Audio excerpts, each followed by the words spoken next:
এই শ্রমিকদের অধিকার, মান, মর্যাদা এই সব কিছুই আমাদের প্রত্যেকের সাথেই জড়িত। আমরা কেউ মালিক, কেউ শ্রমিক। যে মালিক সে আবার আরেকজনের শ্রমিক। আমরা সবাই শ্রমিক, সবাই মালিক। অর্থাৎ শ্রম আমাদের সকলের সাথেই জড়িত। সকালবেলা যখন অনেক মানুষ কাজে বের হয়ে পড়ে, রিক্সাওয়ালারা কাজে বের হয়ে পড়ে, সারাদিন রিক্সা চালানোর পরে, খাটুনি খাটার পরে সে কিছু টাকা পয়সা নিয়ে বাসায় ফিরে আসে তার পরিবারকে লালন পালন করার জন্য। এমনিভাবে হাজারো শ্রমিক গাজীপুর, সাভার এই এলাকাগুলিতে সকালে বের হচ্ছে, সারাদিন খাটছে, এরপরে বিকালবেলা সেখান থেকে বের হয়ে আসছে কিছু টাকা পয়সা নিয়ে। এভাবে তার দিন অতিবাহিত হচ্ছে। কিন্তু এই মানুষগুলি কারা? এই মানুষগুলির অধিকার কি? এই মানুষগুলির মর্যাদা কি? এই মানুষগুলি সম্পর্কে ইসলাম কি বলেছে? ইসলাম এই মানুষগুলি সম্পর্কে তাদের মর্যাদার কথা বলেছে, তাদের অধিকারের কথা বলেছে। ইসলাম হচ্ছে মানবতার ধর্ম এবং ইসলাম মানবতার কথা বলে। ইসলাম মানবতাকে প্রতিষ্ঠা করে এবং ইসলাম সকলের মর্যাদাকে প্রতিষ্ঠা করে। আর আজকে যারা শুধুমাত্র মানবতার কথা বলে কিন্তু মানুষ ধ্বংস করার জন্য এমন কোনো চেষ্টা নাই যেটা সারা করতেছে না। কিন্তু ইসলাম মানবতার কথা বলছে, সাথে সাথে অধিকারও প্রতিষ্ঠা করছে এবং অধিকার প্রতিষ্ঠা করতে বলেছে। আর সেটাই হচ্ছে শ্রম এবং মালিক এবং শ্রমিকের সম্পর্ক কি হবে, এই বিষয়গুলি নিয়ে আজকে আমরা আলোচনা করব। এক নম্বর হচ্ছে যে মালিক এবং শ্রমিক ছাড়া এই দুনিয়া সুষ্ঠুভাবে চলবে না। আমরা শ্রমিকদেরকে ঘৃণার পাত্রে দেখি, কিন্তু শ্রমিক না থাকলে আমরা চলতে পারতাম না। আমিও কোনো না কোনো জায়গার শ্রমিক। শ্রমিকের অনেক মর্যাদা রয়েছে। আর এই যে উঁচু এবং নিচু, এটা আল্লাহ তাআলা একটা সিস্টেম তৈরি করছেন। আল্লাহ তাআলা বলছেন, ইয়া আইয়ুহান নাস, হে মানুষেরা, ইন্না খলাকনাকুম মিন যাকারি ওয়া উনসা ওয়া জাআলনাকুম শুউবান ওয়া ক্বাবাইলা লিতাআরাফু ইন্না আকরামাকুম ইনদাল্লাহি আতকাকুম। হে মানব জাতি, আমি তোমাদেরকে এক পুরুষ এক নারী থেকে সৃষ্টি করছি। ওয়া জাআলনাকুম শুউবা, এবং বিভিন্ন গোত্র থেকে বিভিন্ন পরিচয়ে। ওয়া জাআলনাকুম শুউবান ওয়া ক্বাবাইলা লিতাআরাফু, যাতে করে তোমরা একজন আরেকজনকে চিনো, কিন্তু অহংকার করার জন্য না। তুমি অমুক, তুমি তমুক, তুমি এই কাজ করো, তুমি আরেক কাজ করো, তুমি শ্রমিক, তুমি মালিক, কিন্তু সবাই মানুষ, সবাইকে এক জায়গা থেকেই সৃষ্টি করা হয়েছে। তবে মর্যাদা আমার কাছে মালিক এবং শ্রমিক হওয়ার কারণে পাবে না, বরং কে আমি আল্লাহকে বেশি ভয় করো সেই হিসেবে পাবে। শ্রমিক যদি আল্লাহকে ভয় করে তাহলে সে আমার কাছে সম্মানিত। মালিক যদি আমি আল্লাহকে ভয় করে তাহলে সে আমার কাছে সম্মানিত। কিন্তু মালিক হয়ে আমি আল্লাহকে ভয় করলো না, শ্রমিক হয়ে সে যদি ভয় করে তাহলে মালিকের থেকে আমি আল্লাহর কাছে শ্রমিকের মর্যাদা অনেক বেশি। তাহলে শ্রমিকের মর্যাদা কোন জায়গায়? শ্রমিক যদি আল্লাহকে ভয় করে তাহলে মালিকের থেকেও আল্লাহর কাছে তার দাম অনেক বেশি। তো আল্লাহ তাআলা এই যে স্তর সৃষ্টি করছেন, এটা পৃথিবীর ভারসাম্য, সামঞ্জস্যতা ঠিক রাখার জন্য। আজকে যদি সবাই মালিক হইতো তাহলে পৃথিবী এই সুন্দরভাবে চলতো না। সবাই যদি শ্রমিক হইতো তাহলে এই পৃথিবী সুন্দরভাবে চলতো না। আল্লাহ তাআলা একটা ভারসাম্য তৈরি করছেন, যার কারণে একজন রিক্সাওয়ালা একজন দিনমজুর, একজন রাজমিস্ত্রি, একজন কৃষক, আরেকজন মালিক। এটা এই জন্য যে পৃথিবীর ভারসাম্য ঠিক রাখার জন্য। আজকে আমাদের সবার কাছেই ধরেন টাকা আছে, কিন্তু এই এলাকার সবাই একসাথে করলেও যে একটা মসজিদ করব, তো মসজিদ করার প্ল্যান নিছে, সবার কাছে টাকা জমাতে হয়েছে 5 কোটি টাকা জমা, কিন্তু কেউ জমি বিক্রি করতেছে না। তাহলে মসজিদ কিভাবে হবে? তাহলে আরেকজনের সহযোগিতা লাগবে। এই মসজিদ তৈরি হয়েছে, আরেকজনের সহযোগিতা করছে, এরপরে জমি কিনা হয়ে গেল, কিন্তু কোনো রাজমিস্ত্রি খুঁজে পাওয়া যাচ্ছে না যে কেউ রাজমিস্ত্রিগিরি করবে না। টাকা আছে, টাকা নিয়ে বসে আছেন। যেহেতু রাজমিস্ত্রি নাই, তাহলে মসজিদ হচ্ছে না। রাজমিস্ত্রি পাওয়া গেল, টাইলস মিস্ত্রি পাওয়া যাচ্ছে না, তাহলে সুন্দরভাবে এই মসজিদ তৈরি হবে না। কারেন্ট মিস্ত্রি পাওয়া যাচ্ছে না, তাহলে লাইন হবে না। তো এইভাবে সব তবকার মানুষ যদি না থাকে, তাহলে সমাজের এই সৌন্দর্যতা থাকবে না। সবাই কোটিপতি, তাহলে জুতা সেলাই কে করবে? সবাই কোটিপতি, রিক্সা কে চালাবে? সবাই কোটিপতি, কৃষিকাজ কে করবে? সবাই কোটিপতি। কে আমার চুল কাটবে? কে আমার পোশাক বানাবে? কে আমার খাদ্য তৈরি করবে? কে সবজি বিক্রি করবে? কে ওষুধ বিক্রি করবে? কারণ সবাই কোটিপতি। তখন পৃথিবীর এই ভারসাম্য সামঞ্জস্যতা ঠিক থাকবে না। এটাকে ঠিক রাখার জন্যই আল্লাহ তাআলা এইভাবে মালিক শ্রমিকের সিস্টেম তৈরি করে দিয়েছেন, অহংকার করার জন্য না। আল্লাহ তাআলা সূরা যুখরুফে বলছেন, নাহনু কাসামনা বাইনাহুম মাঈশাতাকুম ফিল হায়াতিদ দুনিয়া ওয়া রাফা'না বা'দাহুম ফাওকা বা'দিন দারাজাতিল লিয়াত্তাখিযা বা'দুহুম বা'দান সুখরিয়া। যে আমি একজন, এই যে নাহনু কাসামনা, আমি যেই বন্টন করছি, এটা কেন? পৃথিবীর ভারসাম্যতা ঠিক রাখার জন্য আমি এই বন্টন করছি। অন্যথায় সবাইকে আমি আল্লাহ ইচ্ছা করলে সবাইকে ধনী বানিয়ে দিতে পারতাম, সবাইকে বাড়ির মালিক বানিয়ে দিতে পারতাম। সবাই যদি বাড়ির মালিক হয়, ভাড়াটিয়া কে হবে? সবাই যদি ভাড়াটিয়া হয়, তাহলে বাড়ির মালিক কে হবে? এই জন্যে আল্লাহ তাআলা কাউকে বাড়িওয়ালা বানাইছেন, কাউকে ভাড়াটিয়া বানাইছেন। কিন্তু সবার মর্যাদা নিজ নিজ জায়গায় ইসলাম সেই মর্যাদা দিয়েছে। সবারই মর্যাদা আছে, রিক্সাওয়ালারও মর্যাদা আছে, কৃষকেরও মর্যাদা আছে, যে জুতা সেলাই করে তারও মর্যাদা আছে, নাপিতেরও মর্যাদা আছে, আমার অফিসের স্টাফ, আমার নিচে যারা আছে তাদেরও মর্যাদা আছে। প্রত্যেকের মর্যাদা ইসলাম প্রতিষ্ঠা করেছে। তো আমেরিকার শিকাগো শহরে 1886 সালে আন্দোলন হলো, যে শ্রমিকদের অধিকার নিয়ে আন্দোলন। তখন 14 ঘন্টা 12 ঘন্টা কাজ করতে হতো, কিন্তু শ্রমিকরা আন্দোলন করলো, হে মার্কেটের শ্রমিকরা সেখানে আন্দোলন করলো যে না, 8 ঘন্টা কাজ করব, 8 ঘন্টা বিশ্রাম নিব, 8 ঘন্টা নিজের জন্য, পরিবারের জন্য সময় ব্যয় করব।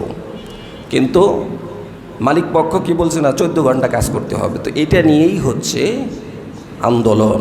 তো সেখানে পুলিশ গুলি ছুড়ছে, কিছু নিহত হয়েছে, হতাহত হয়েছে, এবং শ্রমিক নেতা যারা ছিলেন তাদেরকে ফাঁসি দেওয়া হয়েছে। তো মাত্র 150 বছর আগে আমেরিকাতে রক্তের বিনিময়ে, আন্দোলনের বিনিময়ে শ্রমিক দিবস প্রতিষ্ঠা হয়েছে, কিন্তু শ্রমিকের অধিকার প্রতিষ্ঠা হয় নাই। শ্রমিক দিবস হয়েছে, কিন্তু অধিকার প্রতিষ্ঠা হয় নাই। কিন্তু 150 না, বরং 1500 বছর আগে রাসূল সাল্লাল্লাহু আলাইহি সাল্লাম শুধুমাত্র শ্রমিক দিবস প্রতিষ্ঠা করেন নাই, বরং শ্রমিকের মান, মর্যাদা, অধিকার প্রতিষ্ঠা করেছে। সেটাই হচ্ছে ইসলাম। ইসলাম শুধু দিবস প্রতিষ্ঠা করে নাই, ইসলাম শ্রমিকের মর্যাদা, অধিকার প্রতিষ্ঠা করছে। আর আমেরিকাতে যে আন্দোলন হয়েছে, সেটার মাধ্যমে দিবস প্রতিষ্ঠা হয়েছে, অধিকার প্রতিষ্ঠা হয় নাই। এখন কি শ্রমিকের অধিকার আছে? মর্যাদা আছে? মর্যাদা নাই, অধিকার নাই। শ্রমিকের আজকে শ্রমিক দিবস, কিন্তু বিভিন্ন জায়গায় ঠিকমতো তাদের বেতন দেওয়া হয় না, তাদের সাথে খারাপ আচরণ করা হয়। দিবস হয়েছে, দিবসের তো আমাদের শেষ নাই। বাংলাদেশে প্রত্যেক দিনই দিবস, মা দিবস, বাবা দিবস, ভালোবাসা দিবস, গাছ কাটা দিবস, গাছ লাগানো দিবস, পানি দিবস, অনেক দিবসের শেষ নাই, কিন্তু দিবস দিয়ে মানুষের অধিকার মর্যাদা প্রতিষ্ঠা হয় না, ইসলাম দিয়ে মানুষের অধিকার মর্যাদা প্রতিষ্ঠা হয়।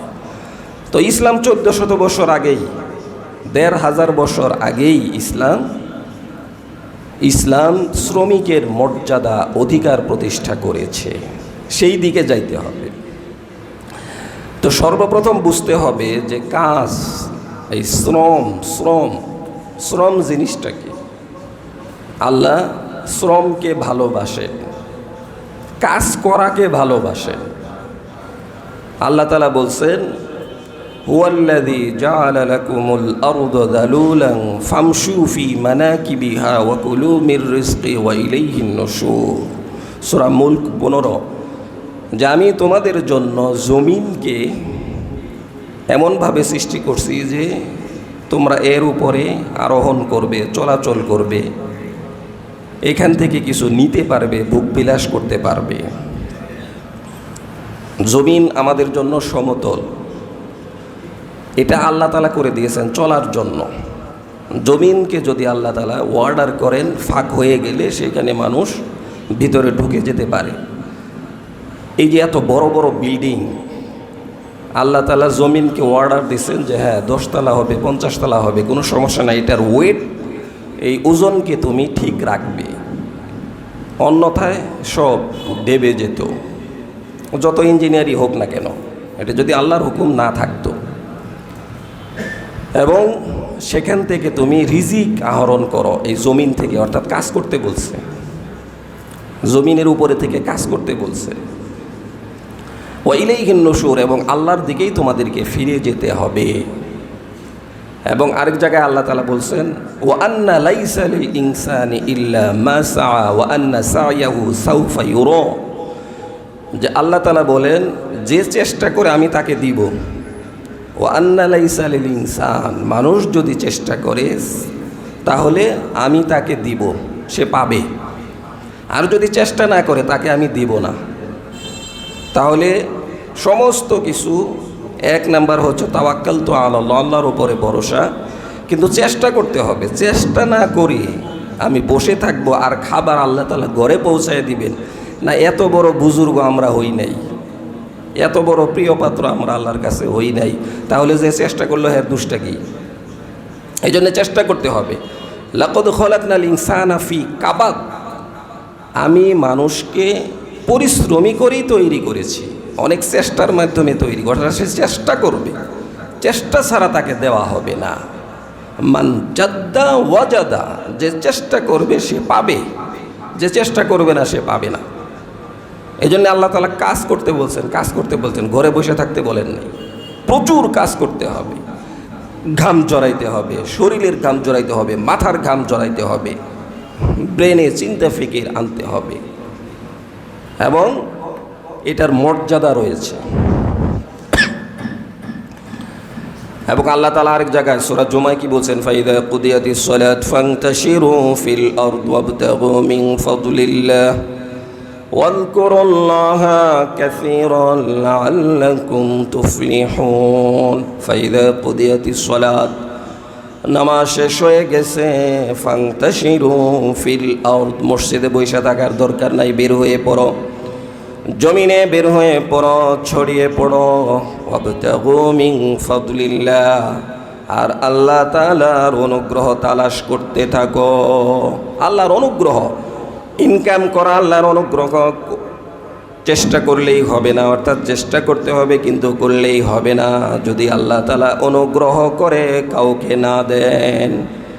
এই জন্য আল্লাহ বলছেন, ওয়াবতাগু মিন ফাদলিল্লাহ, আল্লাহ তাআলার অনুগ্রহ তালাশ করতে থাকো। নামাজ পড়ো, নামাজ পড়ে সাথে সাথে বের হয়ে যাও, জমিনে ছড়িয়ে পড়ো, জমিনে ছড়িয়ে পড়ে আল্লাহ তাআলার অনুগ্রহ তালাশ করতে থাকো।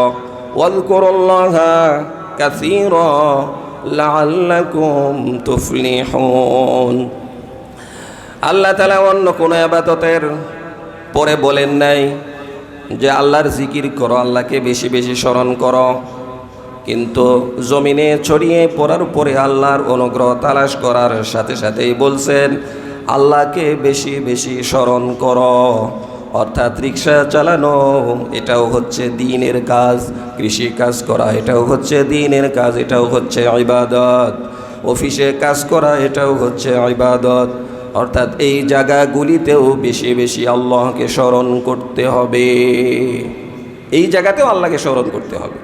যদি আল্লাহকে স্মরণ করে তাহলে এই সমস্ত কাজই ইবাদত হয়ে যাবে। শুধুমাত্র নামাজ পড়াটাই ইবাদত না, মনের যদি নিয়ত ভালো থাকে তাহলে সেই ক্ষেত্রে তার সমস্ত কাজগুলি ইবাদতে পরিণত হয়ে যাবে। তাহলে নামাজ পড়ার পরেই ছড়িয়ে পড়তে হবে জমিনে। জিকির আজকার করেন, সমস্যা নেই, আপনার যদি কাজ না থাকে তাহলে করেন, কিন্তু এটা হচ্ছে বেসিক নিয়ম, সাধারণ নিয়ম যে বের হয়ে পড়ো। আপনার যদি বের হওয়ার প্রয়োজন না হয়, আপনার যদি টাকা পয়সা ইনকামের প্রয়োজন না হয়, আছে অনেক আছে, তাহলে আপনি জিকির করেন, সমস্যা নাই, কিন্তু মূল কথা হলো যে বের হয়ে পড়ো। ফাইদা কুদিয়াতি সলাত ফান্তাশিরু ফিল আরদ। আর রসুল কি বলছেন? তলাবু কাসবিল হালালি ফারিদাতুন বাদাল ফারিজা, অর্থাৎ অন্বেষণ করা, ইনকাম করা, এটা সকল ফরজের পরে অন্যতম ফরজ ইবাদত। অন্বেষণ করা, ইনকাম করা, এটা হচ্ছে সকল গুরুত্বপূর্ণ নির্দিষ্ট ফরজ ইবাদতের পরেই অন্যতম ফরজ ইবাদত। ইনকাম করা কি সুন্নত? ইনকাম করা ফরজ, ইনকাম করা ফরজ। আরেকজনের ঘাড়ের উপরে কেমনে বসে থেকে খাওয়ান যাব, এই সমস্ত চিন্তা ভাবনা ইসলামে নাই। নিজে কষ্ট করে খাইতে হবে, ইনকাম করতে হবে। সমস্ত নবী রসুলরা ইনকাম করছেন, সাহাবায়ে কেরাম ইনকাম করছেন। দাউদ আলাইহিস সালাম নিজে বাদশাহ ছিলেন, এরপরেও তিনি লোহার বর্ম বিক্রি করে খাইছেন। অর্থাৎ ইনকাম করতে হবে, কষ্ট করতে হবে। কিছু লোক আছে বিভিন্ন জায়গাতেই, পরিবারে আছে, চাকরি একটা গেছে, হে আর চাকরির দ্বারে কাছে নাই, এইবার বড় ভাই আছে, ছোট ভাই আছে, অমুক আছে, তমুক আছে, এরা এখন সংসার চালাবে। কেন? আপনার সামর্থ্য আছে, শক্তি আছে, আপনি কষ্ট করে খান। এখন যে অমুক জায়গায় যাব, অমুক চাকরি করব, মান সম্মান থাকবে না, অমুকটা করব, মান সম্মান থাকবে না, এই মান সম্মান দিয়ে আপনি করবেন কি? এটা ইসলামে আছে আপনার মান সম্মান, এই সমস্ত মান সম্মান পাইছেন কই আপনি? রিক্সাওয়ালারও মান সম্মান আছে, কিন্তু যে ব্যক্তি আরেকজনের ঘাড়ে চেপে বসে খায় তার কোনো মান সম্মান নাই, তার আবার কিসের সম্মান? রিক্সাওয়ালা, দিনমজুর, শ্রমিক, তাদের সবারই মর্যাদা আছে, মান মর্যাদা আছে।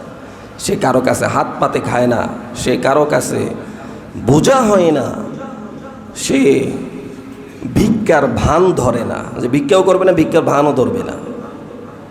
এটা হচ্ছে ইসলামের শিক্ষা, এবং ইসলাম বৈরাগ্যতা পছন্দ করে না। তলাবু কাসবিল হালালি ফারিদাতুন বাদাল ফারিজা, নির্দিষ্ট ফরজের পরে অন্যতম ফরজ হচ্ছে হালাল ইনকাম করা। তাহলে হালাল ইনকাম এটা সাধারণ কাজ না, হালাল ইনকাম হচ্ছে অন্যান্য ফরজ ইবাদত যা আছে, নামাজ, রোজা, হজ, যাকাত যেরকম ফরজ, এগুলি আদায় করার পরে ইনকাম করাও হচ্ছে ফরজ, এগুলিও ফরজ। এজন্য এটা গুরুত্ব দিয়ে করতে হবে। চাকরি একটা আছে আরেকটা করেন, ব্যবসা একটা আছে আরেকটা করেন, খালি হুজুরদের করা যাবে না, সবার করা যাবে। একটা, দুইটা, তিনটা, পাঁচটা, 10টা করা যাবে, কিন্তু হুজুরদের করা যাবে না। তো ইনকাম বাড়াইতে হবে, ইনকামের সোর্স বাড়াইতে হবে, কারণ ইনকামের সোর্স বাড়লে আরেকজন আপনার সাথে কাজে শরিক হবে, তারও রিজিক বাড়বে, সে কর্মসংস্থান পেল। এই জন্য সারা পৃথিবীর ইহুদি খ্রিস্টানরা চাকরির দিকে ছোটে না, চাকরির দিকে ছুটছে মুসলমানরা। আর ইহুদি খ্রিস্টানরা ব্যবসা করে, সারা পৃথিবীর সমস্ত ব্যবসার মালিক হচ্ছে তারা। এই জন্যে সারা পৃথিবীকে তারা আজকে কন্ট্রোল করতেছে। তো এই জন্য বসে থাকা যাবে না। তাহলে শ্রমের অনেক মর্যাদা, অর্থাৎ কাজ করতে হবে, কাজের অনেক মর্যাদা। ওয়ান্না লাইসা লিল ইনসানি ইল্লা মা সাআ, যে ব্যক্তি চেষ্টা করবে আল্লাহ তাকেই দিবেন। এরপরে যে কাজ করবে তার কি মর্যাদা, যে শ্রমিকের কি মর্যাদা। আমাদের বাসায় কাজ করে, সে রিক্সাওয়ালা হোক, সে কৃষক হোক, সে দিনমজুর হোক, এদের কি মর্যাদা, ইসলাম এদের অনেক অনেক মর্যাদার কথা বলেছে। ইসলাম বলছে এই মর্যাদার কথা, যেটা সারা পৃথিবীর কোনো ধর্মমত কেউ বলতে পারে নাই। পুঁজিবাদ কি বলে? পুঁজিবাদ, কমিউনিজম এবং একটা হচ্ছে ইসলাম, এই তিনটা। পুঁজিবাদ বলে যে আমরা মালিক, তোমরা শ্রমিক, আমরা শুধু মুনাফা নেব, তোমাদেরকে এতটুকুই বেতন দিব যতটুকু বেতনে শুধু তুমি চলতে পারো, কিন্তু মুনাফার মুখ তুমি দেখতে পারবে না। এটাই তো নাকি? এটা হচ্ছে পুঁজিবাদ। আর আমাদের পৃথিবী এখন কিভাবে চলছে? পুঁজিবাদের মাধ্যমেই চলছে। এটা হচ্ছে পুঁজিবাদ, যে আমি মালিক, আমি 1 কোটি টাকা লাভ করলেও তোমাকে ওই 10 টাকাই দিব, এর বেশি তোমাকে দেওয়া হবে না। কিন্তু ইসলাম এটা বলে নাই। আর কমিউনিজম যারা, তারা বলে যে মালিক কিছু না, শ্রমিক যারা, শ্রমিক সবসময় মালিকের ধ্বংস চায়। তাহলে কমিউনিজম সেটাও এক পেশি, যেটা পুঁজিবাদ সেটাও এক পেশি। আর ইসলাম কি বলছে? ইসলাম বলছে মালিক শ্রমিক ভাই ভাই। মালিক শ্রমিক কি? ভাই ভাই। কথাটা ভাল লাগে নাই? কথাটা কি? মালিক শ্রমিক ভাই ভাই। আর পুঁজিবাদ বলছে মালিকরাই সব, শ্রমিক কিছু না। আর কমিউনিজম বলে শ্রমিকরাই সব, মালিক কিছু না। আর ইসলাম বলে মালিক শ্রমিক ভাই ভাই। এর থেকে মানবতার কথা আর কি হইতে পারে? একজন শ্রমিককে ইসলাম মালিকের ভাই বানিয়ে দিয়েছে। এরকম শক্ত কথা, এরকম মানবতার কথা আর কেউ বলতে পারে না। আর সেটাই হচ্ছে ইসলাম, এটাই হচ্ছে ইসলামের সৌন্দর্য। আপনি কোথায় যাচ্ছেন? কাকে খুঁজছেন? কোন ধর্ম খুঁজতেছেন? এই জন্যে ইসলাম শ্রমিকের মর্যাদা, ইসলাম শ্রমিকের অধিকার প্রতিষ্ঠা করেছে। 1 নাম্বার মর্যাদা কি, 1 নাম্বার অধিকার কি শ্রমিকের? যে শ্রমিকের 1 নাম্বার অধিকার হচ্ছে তার ঘাম শুকানোর আগেই তার পাওনা পরিশোধ করে দাও, মজুরি পরিশোধ করে দাও। এটা আছে? রিক্সাওয়ালা আসছে, তাকে টাকা ঠিক মতো দিতে চায় না। আমাদের দেশে আমাদের অবস্থা এরকম যে হোটেলে খাওয়ার পরে 10 টাকা 20 টাকা আমরা বকশিশ দিতে রাজি আছি। সে তো বেতন পাবেই, দেন সমস্যা নাই, 10 টাকা আপনি 1 লাখ টাকা দিয়ে দেন না, কোনো সমস্যা নাই। কিন্তু আপনাকে ইনসাফ বুঝতে হবে। আমরা ইনসাফ বুঝি না, যেখানে দেওয়া দরকার এখানে দেয় না, যেখানে দেওয়ার দরকার না এখানে দেয়। এই হলো সমস্যা। আর রিক্সাওয়ালার সাথে হলো যত গেছাগেছি, যত মারামারি। তার 10 টাকা 20 টাকা, তার ভাড়া যদি 50 টাকা হয়, সেখানে সে 200 টাকা চাইতে পারবে? পারবে না। সে 10 টাকা বেশি চাইতে পারে, 20 টাকা বেশি চাইতে পারে। তো সে তো ঘাম ঝরায় আসছে। আপনি তাকে এইভাবেও দিতে পারেন, কিন্তু আপনি আরেকজনকে এমনি দিয়ে দিলেন।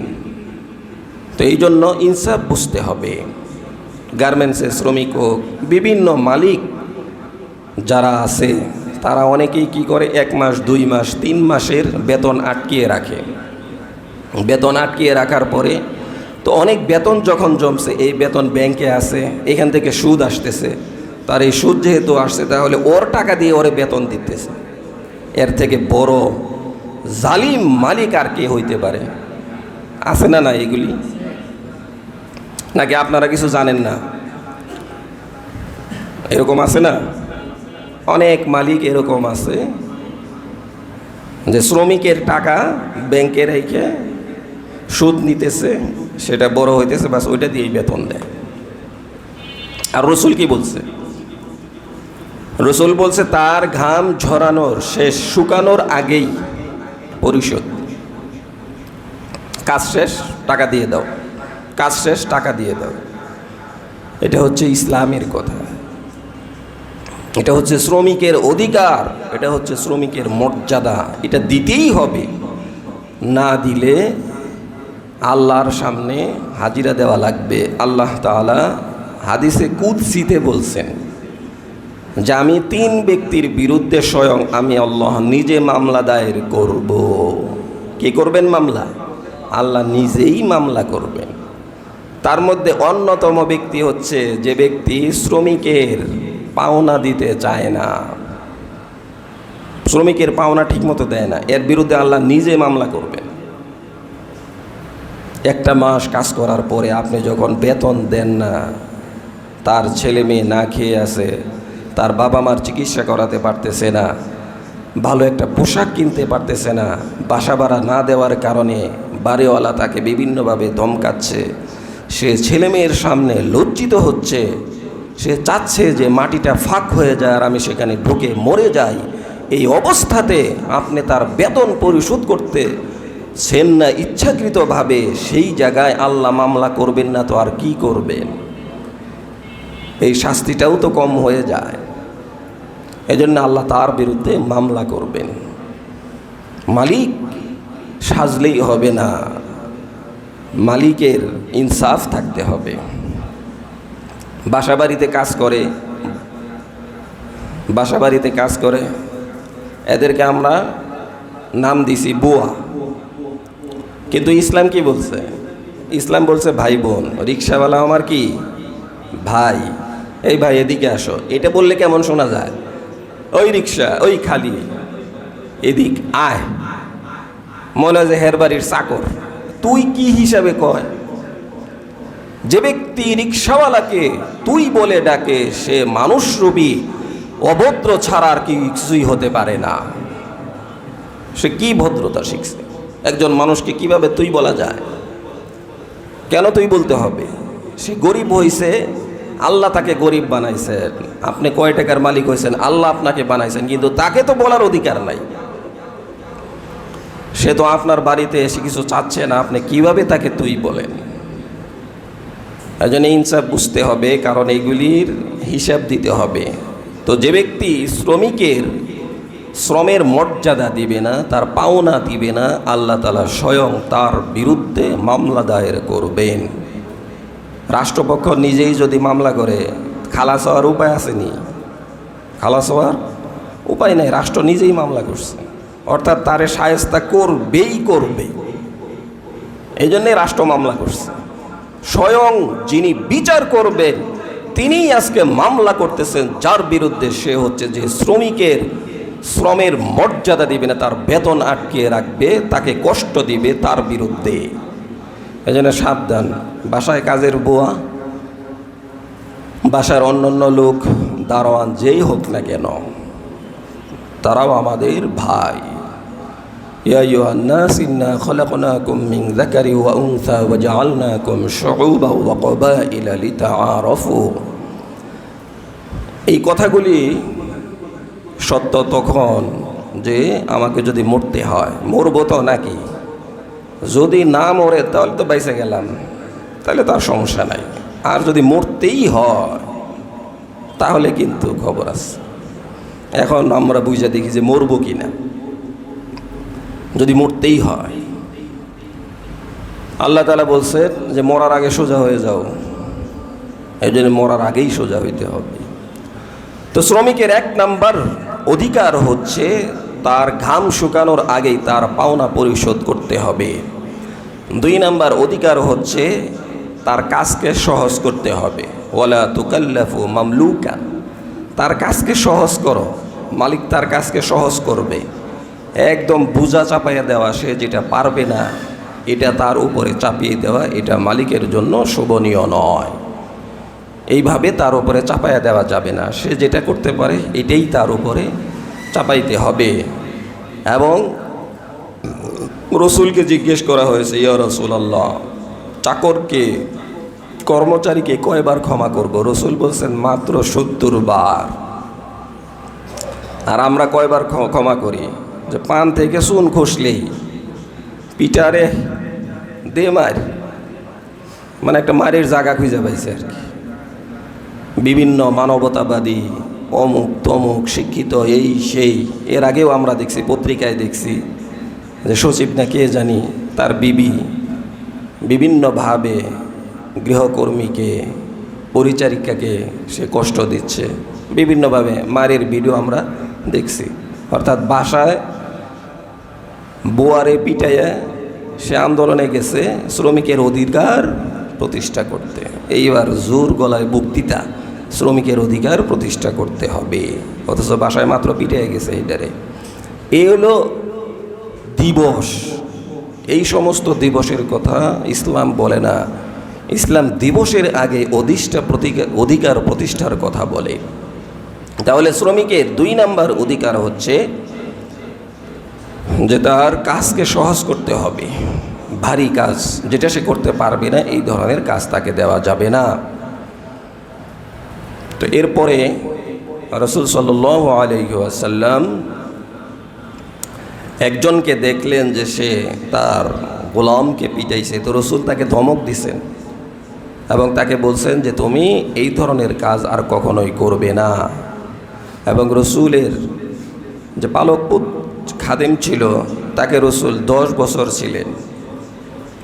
তো তিনি বলছেন যে রাসূল সাল্লাল্লাহু আলাইহি ওয়াসাল্লাম 10 বছরের মধ্যে এরকম কথা কোনোদিন বলেন নাই, আনাস কেন এটা করলে আর কেন এটা করলে না, এতটুকু বলেন না। একটা কথা বুঝতে হবে যে সে আমার শ্রমিক কেন, সে আমার কর্মচারী কেন, আমি তার থেকে বুদ্ধিমান, সে আমার থেকে কম জ্ঞানী, এই জন্যই তো সে আমার শ্রমিক, এই জন্যই তো সে আমার কাজের লোক। আমার মতো যদি জ্ঞানী হইতো তাহলে তো সে আমার কাজ করতো না। এতটুকু তো আমাকে বুঝতে হবে। সে কম বুঝে বিদেই তো সে আমার কাজ করে, সে কম শিক্ষিত দেখেই তো সে আমার কাজ করতেছে। আমি যেটা বুঝবো সে বুঝবে না দেখেই তো সে কাজ করতেছে। এই জন্য কিছু ভুল হলেই সে আমার মতোই বুঝবে, এটা আমি কেন ভাবলাম? তার ভুল হবে, এটাই তো স্বাভাবিক। আমি যেহেতু মালিক, আমি তাকে বুঝিয়ে সুঝিয়ে দিব, এটাই হচ্ছে মালিক। আর শ্রমিক সব বুঝবে না, এটাই স্বাভাবিক। এতটুকু যদি আমাদের মাথায় থাকে তাহলে এদের ব্যাপারে এত কমপ্লেন আসবে না। এই জন্য শ্রমিকের অধিকার দিতে হবে। আমরাও শ্রমিক। যে অফিসের বড় স্যার আছে সেও শ্রমিক, অফিসের যে পিয়ন আছে সেও শ্রমিক, মধ্যমপন্থী যারা আছে তারাও শ্রমিক, সবাই শ্রমিক। কেউ কোনো জায়গায় মালিক, কেউ কোনো জায়গায় শ্রমিক। এই জন্য শ্রমিক এবং মালিকের অধিকার আমাদেরকে বুঝতে হবে। 3 নম্বর হচ্ছে রাসূল সাল্লাল্লাহু আলাইহি ওয়াসাল্লাম বলছেন যে শ্রমিককে, কর্মচারীকে তুমি যা খাবে তাই খাওয়াবে। অর্থাৎ তোমার জন্য রান্না করছে, অনেক কষ্ট করছে, ধোঁয়া আগুন সে সহ্য করছে, কমপক্ষে ঝুল হলেও তার প্লেটে দাও। এই যে মহিলারা বাসায় বাসায় রান্না করে, তো কিছু তাকে দাও, কিন্তু সে খাবে পচাটা বাসিটা আর আমরা খাবো ভালোটা, তাহলে এটা ইনসাফ হইল না। তাকে ওই পোশাক পরাও তুমি যেটা ভালো মনে করো, তুমি যেটা পরো, তাকে ওই খাবার খাওয়াও তুমি যেটা নিজে খাও। এই ধরনের যদি হয় তাহলে আমাদের সমাজ কত সুন্দর হবে না? অনেক সুন্দর হয়ে যাবে। মারামারি থাকবে না, হানাহানি থাকবে না। কেন এটা আমরা করি? অহংকারের কারণে করি যে আমি মালিক। তো মালিক হয়েছেন তো কী হয়েছে? আপনি মালিক হয়েও তো নিজে চলতে পারতেছেন না, মালিক হয়ে নিজে চলতে পারতেছেন না। আজকে এই শ্রমিকরা আছে বিদেয়ী তো এই মসজিদ সুন্দর, শ্রমিকরা আছে বিদেয়ী তো আমি নিজে সুন্দর, আমাকে সুন্দর দেখাচ্ছে। আমার মাথায় পাগড়ি, এটা একজন শ্রমিক তৈরি করেছে। আমার চেহারায় চশমা, এটা একজন শ্রমিক তৈরি করেছে। আমার হাতে ঘড়ি, এটা একজন শ্রমিক তৈরি করেছে। আমার গায়ে পাঞ্জাবি, এটা একজন শ্রমিক তৈরি করেছে। আমার শরীরে সৌন্দর্য যা কিছু যারাই ফুটিয়ে তুলেছে এরা সবাই শ্রমিক। আপনি যে সুন্দর পাঞ্জাবি পরে আসছেন এটা শ্রমিক তৈরি করছে না? আপনি যে টুপি পরছেন, চুলটাকে সুন্দর করে কাটছেন, যার কারণে সুন্দর দেখা যাচ্ছে, এটা তো শ্রমিকেই কাটছে। এই সবই তো শ্রমিকের কাজ। এই শ্রমিকদের কারণেই তো আমরা সুন্দর। তাহলে সেই শ্রমিকের কেন অধিকার দেওয়া যাবে না? তাকে কেন ছোট মনে করতে হবে? এই জন্য শ্রমিকের অধিকার প্রতিষ্ঠা করতে হবে। রাসূল সাল্লাল্লাহু আলাইহি ওয়াসাল্লাম বলছেন যে তাদেরকে ছোট মনে করা যাবে না, তাদেরকে ছোট মনে করা যাবে না এবং তাদের কাজকেও ছোট করা যাবে না। যে বলে যে অমুকে দেখলাম সিএনজি চালায়, অমুকে দেখলাম অটো চালায়। তো অটো চালায় কি হয়েছে, সিএনজি চালায় কি হয়েছে, ভিক্ষা করে তো আর খায় না। তো আপনি এটাকে কেন ছোটোভাবে দেখতেছেন? আমাদের মাইন্ড কেন এইটা তৈরি হইল যে রিক্সাওয়ালা ছোটো, কৃষক ছোটো, অমুক ছোটো? এই মাইন্ড কেমনে তৈরি হইল এটা? সে তো তার কাজ করে খাচ্ছে, সেটা তো আমার কাছ থেকে টাকা নিয়ে খাচ্ছে না। নবীজির শিক্ষা, করোনা কো ভিক্ষা। রাসূল সাল্লাল্লাহু আলাইহি ওয়াসাল্লামের কাছে এক আনসারী আসছে কিছু চাওয়ার জন্য। তো রাসূল সাল্লাল্লাহু আলাইহি ওয়াসাল্লাম তাকে ধমক দিয়েছেন, যে বলছে তোমার বাসায় কি আছে? যে আমার কাছে একটা কম্বল আছে আর একটা কাঠের পেয়ালা আছে। এই কম্বল এক সাইডে আমি গায়ে দিয়ে শুয়ে থাকি, আর একটুকু বাকি অংশটুকু গায়ের উপরে দেই। একটা কম্বলই আর একটা কাঠের পেয়ালা, যেটাতে আমি পানি পান করি। রাসূল সাল্লাল্লাহু আলাইহি ওয়াসাল্লাম বলছেন নিয়ে আসো। তো নিয়ে আসছে। রাসূল বলছেন যে এটা বিক্রি হবে, কে কিনবে? তো একজন বলছে যে 1 দিরহাম। রাসূল বলছেন আরও বাড়াও। তো আরেকজন বলছে 2 দিরহাম। এরপরে 2 দিরহামে এই কম্বল এবং পেয়ালা বিক্রি করা হয়েছে। এরপরে তার হাতে টাকা দিয়েছেন, বলছেন 1 টাকা 1 দিরহাম দিয়ে আজকের খাবার কিনবে, আরেক দিরহাম দিয়ে একটা কুঠার কিনবে, অর্থাৎ কুড়াল কিনবে। কুড়াল কিনে রাসূল সাল্লাল্লাহু আলাইহি ওয়াসাল্লামের কাছে নিয়ে আসছে। রাসূল সাল্লাল্লাহু আলাইহি ওয়াসাল্লাম নিজে কুড়ালের ভিতরে হাতল লাগিয়ে দিছেন, কাঠের হাতল লাগিয়ে দিছেন। এরপরে বলছেন আনসারি যাও, এটা নিয়ে জঙ্গলে যাও, কাঠ কাটো, বাজারে বিক্রি করো, যা হবে এটা দিয়ে তোমার পরিবার পরিচালনা করো। এটা রাসূল বলছেন, নাকি ভিক্ষা করতে বলছেন? ভিক্ষা করতে বলেন নাই। ভিক্ষা কে করতে পারবে? যে কর্মক্ষম, অর্থাৎ কর্ম অক্ষম, যে কাজ করতে পারে না, নিজে চলতে পারে না, ফিরতে পারে না, এ ভিক্ষা করতে পারবে। আরেকটা হচ্ছে যে রক্তপণ আদায় করতে হবে, সে কোনোভাবেই পারতেছে না, সে করতে পারবে, চাইতে পারবে। 3 নাম্বার হচ্ছে যে ঋণগ্রস্ত হয়ে গেছে, সে ভিক্ষা করতে পারবে, মানুষের কাছে চাইতে পারবে। এখন কোন ঋণই এটা? তাহলে তো আমাদের দেশে যারা হাজার হাজার কোটি টাকা ব্যাংক থেকে লোন করছে, এও তো এক ধরনের ঋণই না, তো ও তো ভিক্ষা করতে পারবে নাকি? এই জন্য তো বিভিন্ন জনের, বিভিন্ন ব্যবসায়ীদের মাথায় পিস্তল ঠেকিয়ে বলে যে ভিক্ষা দে। ভিক্ষা তো আর দেয় না, বলে চাঁদা দে, মানে ওইটার আর কি ভিক্ষার হিসেবে এই মাসালায় নিছে আর কি, যে এইটাও তো জায়েজ আছে, খালি নামটা না পাল্টাইছি, তো এইটা দে। কারণ রাসূল বলছে যে যেহেতু ঋণই আছে, আমি 1000 কোটি টাকা ঋণ, তো এখন এটা পরিশোধ করতে হইব না, তো কেমনে? এখন টাকা দে আমারে, এই সিস্টেমে ভিক্ষা করে আর কি। এইটা এই ঋণই না, ঋণ কারণ ঋণ করার কারণে সে সমাজে চলতে পারতেছে না, এই ঋণ। যে ইচ্ছা করে ঋণ করে না, খাওয়ার জন্য ঋণ করে, চলার জন্য ঋণ করে, চলতে পারতেছে না, পড়তে পারতেছে না, ব্যাংক তৈরি করতে হবে, অমুক ইন্ডাস্ট্রি প্রতিষ্ঠা করতে হবে, এই জন্য হাজার হাজার কোটি টাকা যারা ঋণ নিছে তারা না। তো এই পরিমাণ ঋণ যে সে চলার জন্য, খাবারের জন্য, দৈনন্দিনের জন্য, চলার জন্য নিছে, এই ঋণ পরিশোধ করতে পারতেছে না, সে চাইতে পারবে, অন্যথায় ভিক্ষা করা যাবে না। তো এই জন্য কাজ করতে হবে। এবং শ্রমিকের, আমরা কাজ কেন করতে চাই না?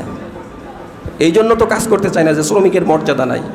ও অটো চালায়, আরেকজনে সিএনজি চালায়, আরেকজনে পাঠাও করে, রাইড করে, তো আরেকজনে উবার চালায়।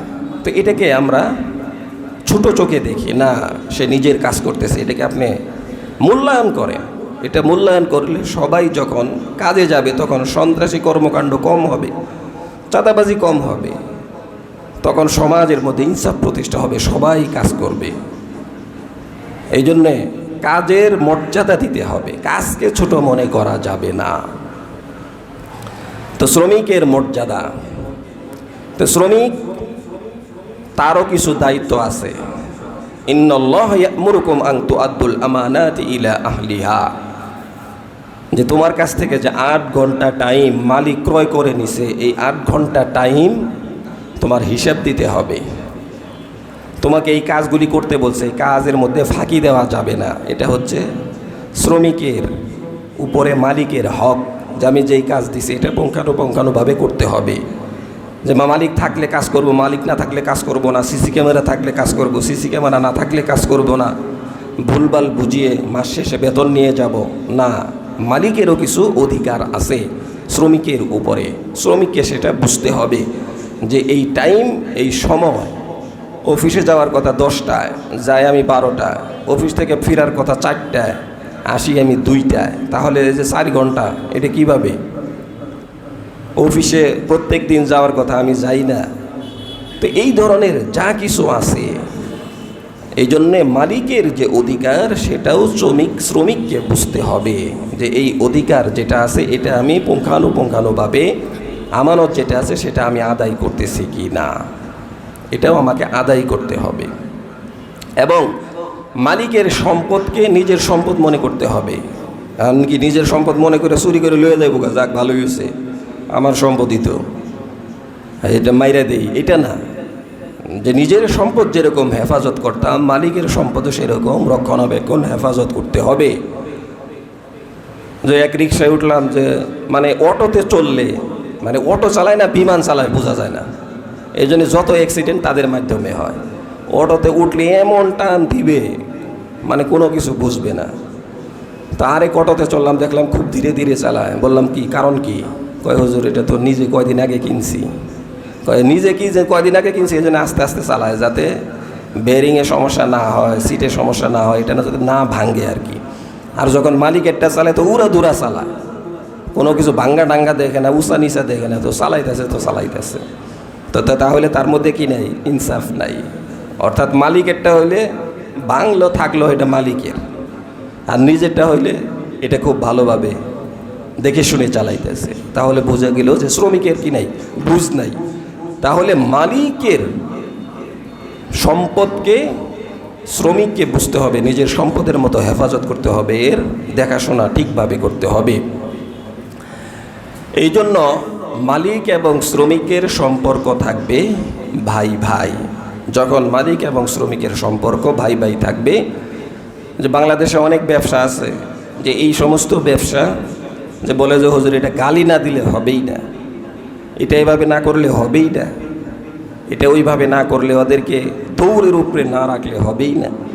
অর্থাৎ দুইজনের একজনও তাদের অধিকার বুঝে নাই, তাদের আমানতের কথা বুঝে নাই, তারা আল্লাহকে ভয় পায় না। শ্রমিকও বুঝতেছে না যেটা আমার কাছে আমানত, এর ব্যাপারে আল্লাহ তাআলা আমাকে জিজ্ঞেস করবেন। এবং মালিকও বুঝতেছে না যে তার শ্রমের ব্যাপারে আল্লাহ তাআলা আমাকে জিজ্ঞেস করবেন। উভয়ই যদি বুঝতো যে উভয়কেই আল্লাহর সামনে দাঁড়াইতে হবে, যে তোমরা হাসরের ময়দানে 5টি প্রশ্নের উত্তর না দিয়ে 1 ইঞ্চিও এদিক সেদিক লড়তে চড়তে পারবে না। 1 নাম্বার হচ্ছে ইনকাম কেমনে করছো, 2 নাম্বার হচ্ছে ব্যয় কেমনে করছো, 3 নাম্বার হচ্ছে যৌবনকাল কেমনে কাটাইছো, 4 নাম্বার হচ্ছে তোমার সারা জীবন কেমনে কাটাইছো, 5 নাম্বার হচ্ছে যতটুকু জানছিলে ততটুকুর উপর কতটুকু আমল করছো। এই 5 প্রশ্নের উত্তর দেওয়ার পরেই খালাস। এছাড়া কোনো বান্দাকে 1 ইঞ্চি এদিক সেদিক লড়তে চড়তে দেওয়া হবে না। এখন এই 5 প্রশ্নের উত্তর রেডি করতে হবে, আমার সারা জীবনের হিসাব নেওয়া হবে, এর মধ্যে শিশু থেকে নিয়ে পুরা জীবন, বিশেষ করে যৌবনের হিসাব নেওয়া হবে যে যৌবনকাল কেমনে কাটাইছো। এরপরে ইনকাম কেমনে করছো, খরচ কেমনে করছো। আর 5 নাম্বার হচ্ছে যতটুকু শিখছিলে জানছিলে এর উপরে কতটুকু আমল করেছ। এই জন্য জানতেও হবে, মানতেও হবে, ইনকাম কেমনে করতেছি, কেমনে খরচ করতেছি, এই সম্পর্কে আল্লাহ জিজ্ঞেস করবেন। আল্লাহর সামনে দাঁড়াইতে হবে, এই কথাটা চিন্তা করলে তো আর কোনো কিছু সামনে আনা লাগে না, আইন লাগে না, কোনো কিছুই লাগে না, আল্লাহর সামনে দাঁড়াইতে হবে। এই জন্য শুধুমাত্র শ্রমিক দিবস না, শ্রমিকের অধিকার, শ্রমিকের মর্যাদা প্রতিষ্ঠা করতে হবে। ইসলাম শুধুমাত্র দিবস প্রতিষ্ঠা করে নাই, ইসলাম দিবস না বরং ইসলাম শ্রমিকের মর্যাদা অধিকার প্রতিষ্ঠা করেছে। এই জন্য আসেন যে আমরা কেউ শ্রমিক কেউ মালিক, যেখানে মালিক আছে সেখানে শ্রমিকের অধিকার প্রতিষ্ঠা করি, যেখানে শ্রমিক আছে সেখানে মালিকের সম্পদ রক্ষণাবেক্ষণ করি। মালিক শ্রমিক নিজেরা ভাই ভাই হয়ে যায়, তাহলে আমার প্রতিষ্ঠান ভালো থাকবে। আপনি ধমকিয়ে একজন থেকে কাজ আদায় করতে পারবেন না, তাকে ভালোবাসা দিয়ে আদর যত্ন করে তার কাছ থেকে কাজ আদায় করতে হবে। এই জন্য ইসলাম যেভাবে শ্রমিকের অধিকার প্রতিষ্ঠা করেছে, মালিকের অধিকার প্রতিষ্ঠা করেছে, এইভাবে যদি আমরাও পরস্পরে ভাই ভাই হয়ে একজন আরেকজনের অধিকারের দিকে লক্ষ্য রাখি, তাহলে অবশ্যই আমাদের প্রতিষ্ঠানে শান্তি আসবে, দেশে শান্তি আসবে, আমাদের নিজেদের মধ্যেও শান্তি আসবে।